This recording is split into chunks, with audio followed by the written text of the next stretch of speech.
In the new tax regime, the tax rate structure is proposed to be revised as follows. 0 to 3 lakh rupees, nil. 3 to 7 lakh rupees, 5%. 7 to 10 lakh rupees, 10%.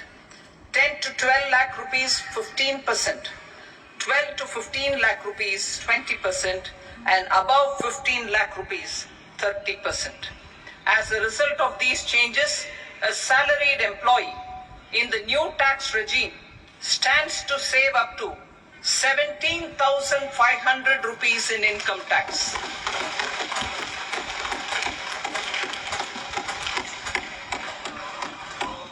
Apart from these, I am also making some other changes as given in the annexure.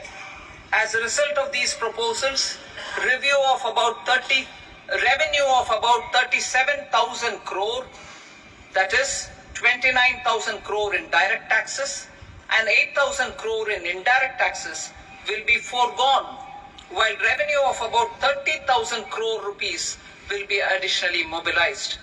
Thus, the total revenue foregone is about 7,000 crores annually.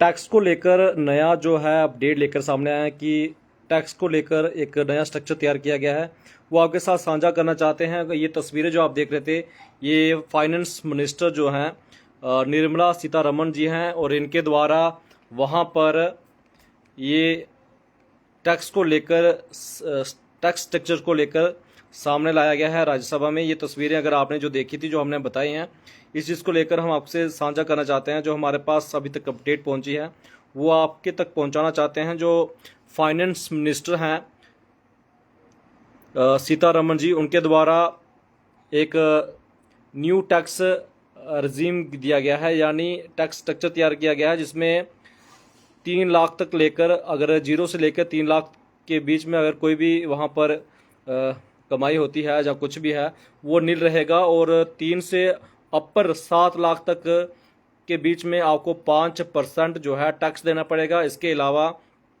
अगर 7 लाख से लेकर 10 लाख के बीच में अगर आप उसके ऊपर tax जो है 10% है, और 10 लाख से लेकर 12 लाख के बीच में 15% आपको जो टैक्स देना पड़ेगा। इसके अलावा 12 लाख से लेकर 15 लाख के बीच में आपको 20% जो है टैक्स लगेगा। ये स्ट्रक्चर तैयार किया था। अगर आप इससे अपर जो है 15 लाख से अगर ऊपर कोई कमाई, या फिर जो फाइनेंस मिनिस्टर सीतारमण जी हैं, उनके द्वारा ये एक स्ट्रक्चर तैयार किया गया है, जिसमें साफ तौर से ये कहा गया है कि 3 लाख तक की जो इनकम है उसके ऊपर कोई भी टैक्स नहीं लगने वाला है। अगर 3 से ऊपर जो है कोई अगर कमाई करता है, यानी 3 लाख से अगर 7 लाख के बीच में कमाई होती है, या फिर उसकी कमाई है, उसको लेकर वो 5% उसके ऊपर टैक्स लगेगा। अगर 7 लाख से लेकर 10 लाख के बीच में है तो वहाँ पर 10% जो है टैक्स लगेगा। इसके अलावा 10 लाख से लेकर 12 लाख के बीच में अगर वहाँ पर उसके ऊपर 15% जो है टैक्स लगेगा।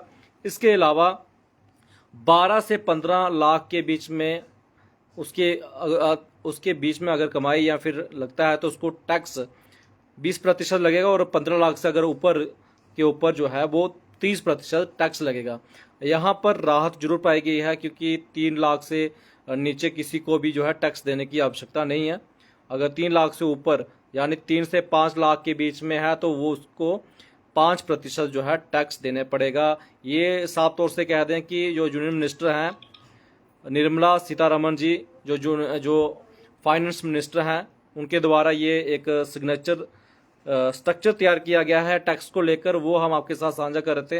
एक बड़ा अपडेट जो सामने लेकर आए हैं, तो अगर आपको भी इसकी जानकारी नहीं तो आपके साथ हमने ये साझा की गई है कि अगर आप 3 लाख से नीचे आपके पास इनकम है तो आपको कोई भी टैक्स देने की आवश्यकता नहीं है। अगर 3 से 7 लाख के बीच में अगर आप इनकम है आपकी, तो आपको 5% जो है टैक्स देना पड़ेगा। इसके अलावा 7 लाख से लेकर 10 लाख के बीच में अगर आपकी इनकम है तो आपको 10% जो है टैक्स लगेगा। और इसके अलावा अगर 10 लाख से अगर ऊपर आपके 12 लाख के बीच में आपकी इनकम है, 10 से 12 के बीच में, तो आपको 15% जो है टैक्स लगेगा। इसके अलावा 12 से 15 लाख के बीच में आपकी इनकम है तो आपको 20% टैक्स लगेगा। इसके अलावा अगर आप 15 लाख से ऊपर आपकी इनकम है तो आपको 30% जो है टैक्स लग सकता है। तो ये एक बड़ी जानकारी आपके सामने लेकर आए हैं, जिसमें फाइनेंस मिनिस्टर हैं निर्मला सीतारमण जी, उनके द्वारा ये एक न्यू टैक्स रेजिमेंट दिखाया गया है, जिसमें साफ तौर से आपके साथ ये खबर साझा की गई है। और अगर आपको इसकी जानकारी है तो आप जानकारी ले सकते हैं। और इसके अलावा ये जो जानकारी आप तक पहुंचाना चाहते थे, क्योंकि टैक्स को लेकर बड़ी खबर थी, वो आपके साथ रखी गई है, जिसमें यूनियन फाइनेंस मिनिस्टर थे सीतारमण जी, उनके द्वारा ये कहा गया है, ये हमने आपके साथ साझा की है। और टैक्स के की ये खबर थी और पूरे भारतीयों के लिए ज़रूरी था कि टैक्स की खबर के ऊपर और अपने रिव्यू जरूर दें। आखिर जो अभी स्ट्रक्चर बनाया गया है टैक्स को लेकर, क्या आप कहां तक इसको सही मानते हैं। तो फिलहाल इस कवरेज में इतना ही।